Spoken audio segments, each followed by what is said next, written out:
हम वर्ल्ड की largest democracy है, लेकिन इसी डेमोक्रेसी को अंदर से खोखला किया जा रहा है। नाम है corruption. Hello people, welcome back to my YouTube. आज एक छोटे से प्यून से लेकर बड़े मिनिस्टर तक कहीं ना कहीं करप्शन में इंडल्ज है। शायद ही ऐसा कोई डिपार्टमेंट बचा हो जहां पर करप्शन ना हो रहा हो। सच्चाई ये है कि हम खुद इस सिस्टम को सपोर्ट कर रहे हैं। हमारी आदतें भी इस आग को हवा देती है।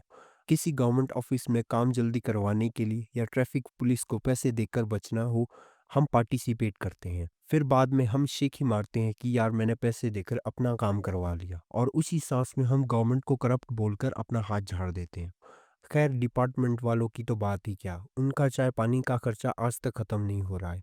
अगर इंडिया में 100 करोड़ का काम होने वाला होगा तो उसमें 70 करोड़ की करप्शन हो जाएगी और 30 करोड़ का ही काम हो पाएगा, और फिर कहीं ब्रिज गिरेंगे, रोड टूटेगा। करप्शन इंडिया में क्राइम नहीं है, ये एक सिस्टम बन चुका है। और सवाल ये है कि ये बीमारी भारत में कहाँ से शुरू हुई। हिस्ट्री खोलकर देखते हैं। कौटिल्य के अर्थशास्त्र के अकॉर्डिंग उस वक्त 40 टाइप का करप्शन हुआ करता था जो स्टेट ऑफिशियल किया करते थे।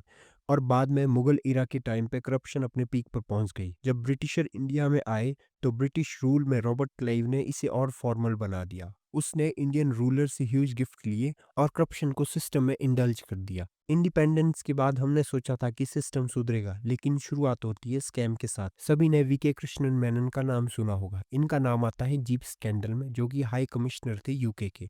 इंडिया को इंडिपेंडेंस के तुरंत बाद 80 लाख का घाटा हो जाता है। फिर फर्स्ट फाइनेंस मिनिस्टर आर के जेटली का रेजिग्नेशन आता है टैक्स इन्वेजन केस में। इसके बाद तो इंडियन गवर्नमेंट ने cement, coal, Westland helicopter, Harshad Mehta, urea, Colgate, 2G scam, बहुत सारे नाम। ये सब मेजर स्कैम्स हैं। जबकि माइनर और स्टेट की बात करें तो पता नहीं इस लिस्ट में कितने नाम और जुड़ जाएंगे, जैसे चारा घोटाला। ऑफ कोर्स ऐसे भी स्कैम होंगे जिनका नाम हमें पता ही नहीं है। ऐसा कोई डिकेड नहीं है जहां पर इंडिया में मेजर स्कैम ना हुआ हो 1947 के बाद। ये स्कैम या करप्शन कैसे होते हैं, इसको देखते हैं। सबसे पहले एक लेजिटिमेट नीड को क्रिएट किया जाता है। यूजुअली नीड हमेशा जेन्युइन होती है, जैसे कोल पावर प्लांट्स के लिए, स्पेक्ट्रम एलोकेशन टेलीकॉम सेक्टर के लिए। अब आता है पॉलिसी मैनिपुलेशन, यानी कि रूल को चुपचाप पिक कर दिया जाता है, जैसे एलिजिबिलिटी क्राइटेरिया को चेंज करना, टेक्निकल स्टैंडर्ड को कम करना, क्वालिटी रिक्वायरमेंट को एडजस्ट करना जिससे कंपटीशन कम हो। सिलेक्शन के समय ट्रांसपेरेंसी को केवल नाम मात्र के लिए रखा जाता है, जैसे अगस्ता वेस्टलैंड में हुआ।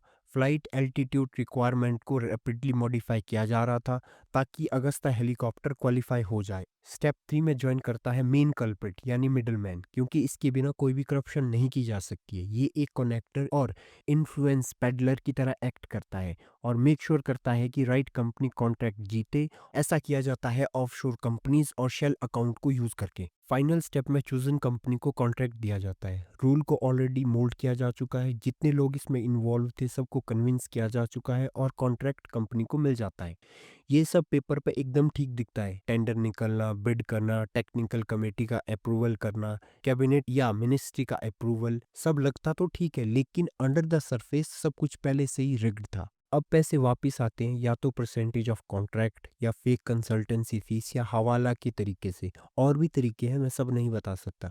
सभी को अपना अपना कट मिल जाता है। बाकी सभी जगह बेईमानी की जाती है, लेकिन मनी डिस्ट्रीब्यूशन किया जाता है प्रॉपरली, ऑनेस्टी के साथ। अगर ऐसा ना करे तो कोई ना कोई करप्शन की पोल खोल देगा। इसी तरह से मिनिस्टर, ब्यूरोक्रेट, मिडलमैन, कंपनी सभी को अपना कट मिल जाता है। करप्शन इंडेक्स में इंडिया की रैंक आती है 96, मतलब कि इंडिया में करप्शन कम नहीं हुआ है। इंडियन बिजनेस करप्शन सर्वे 2024 ने पाया है कि 72% इंडियन बिजनेसेस ने ब्राइब दी है, जिसमें से गवर्नमेंट ऑफिशियल को 70% ब्राइब पेड की गई। गवर्नमेंट ऑफिशियल ही है जो मेक इन इंडिया जैसे ग्रेट इनिशिएटिव को बर्बाद कर रहे हैं। बाकी प्राइवेट एंटिटी की तो बात ही क्या करें। जब करप्शन होती है तो हम सोचते हैं कि इकोनॉमी या गवर्नमेंट को लॉस हुआ है। अगर हम इसे थोड़ा सा नैरो लेवल पर देखें तो सफ़र करती है आम जनता, क्योंकि इकोनॉमी हम ही से ही है। अगर हम ना हो तो इकोनॉमी कैसी, और हम ना हो तो गवर्नमेंट कैसी। इंडिया में करप्शन इस लेवल पर है कि हमने इसको नॉर्मलाइज कर दिया। ब्रिजेस का टूटना, रोड अभी बनाओ और 1 साल के बाद उसमें पैचेस की ज़रूरत पड़ जाती है। रोड बन रहे हैं, बहुत अच्छी बात है, और ज़्यादा बननी चाहिए, लेकिन नेक्स्ट ईयर ही उस रोड को वापस बनाना पड़े तो इस रोड को बनाने का फ़ायदा क्या। बिहार MP स्टेट हाईवे में अभी ब्रिज टूटा, हुआ क्या, चूहे बिल्ली का खेल शुरू हो गया। पूरे इंडिया में यही चल रहा है। बी पार्टी सी को करप्ट बोलती है और सी पार्टी बी को करप्ट बोलती है। और कोई भी रिस्पॉन्सिबिलिटी लेने को तैयार नहीं है। एक कहावत है, अपना काम है बनता, भाड़ में जाए जनता। हम सत्ता में है, कैसी जनता और कौन जनता। कोलैप्स्ड ब्रिज एक स्ट्रक्चर फेलियर नहीं है, फेक क्वालिफिकेशन गवर्नमेंट जॉब के लिए, और ना ही मिसिंग मेडिसिन परचेज। इनकी वजह से एक रियल लाइफ बर्बाद होती है। पुअर फैमिली जिसने अपने को खो दिया है क्योंकि हॉस्पिटल से फंड गायब थे। इरिगेशन बजट का गबन गवर्नमेंट ऑफिशियल ने किया और स्ट्रगल करता है एक किसान। ट्रांसपेरेंसी तो सिर्फ नाम की होती है। Investigation slow down, case stop हो जाते हैं पॉलिटिकल प्रेशर की वजह से। अगर कोई हिम्मत कर भी दे किसी करप्शन या स्कैम को बताने की, तो वो विटनेस अनसे फेल करता है। एग्जाम्पल है हिमाचल में विमल नेगी जी का केस। इसीलिए लोग गिव अप कर देते हैं ये सोचकर कि जान बची तो लाखों पाए। आप इस वीडियो में देख सकते हैं कि विकास दिव्य कीर्ति सर क्या कह रहे हैं। आप थोड़ा-सा अच्छा काम कीजिए किसी स्टेट में जाके, अपने आप हो जाएँगे। उसके लिए कुछ करना ही नहीं है, अच्छा काम कीजिए।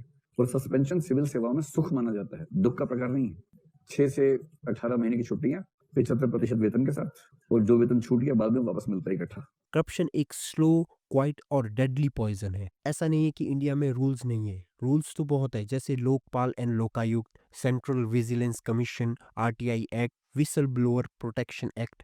लेकिन ये इतने अच्छे से काम कर रहे हैं कि सीबीआई के पास 7072 करप्शन केसेस है, जिसमें 379 केसेस 20 साल से पेंडिंग है और 2281 केसेस 10 साल से पेंडिंग है। आप खुद सोच सकते हैं कि ये कितने अच्छे से काम हो रहा है। ऐसा नहीं है कि इसको ठीक नहीं किया जा सकता है।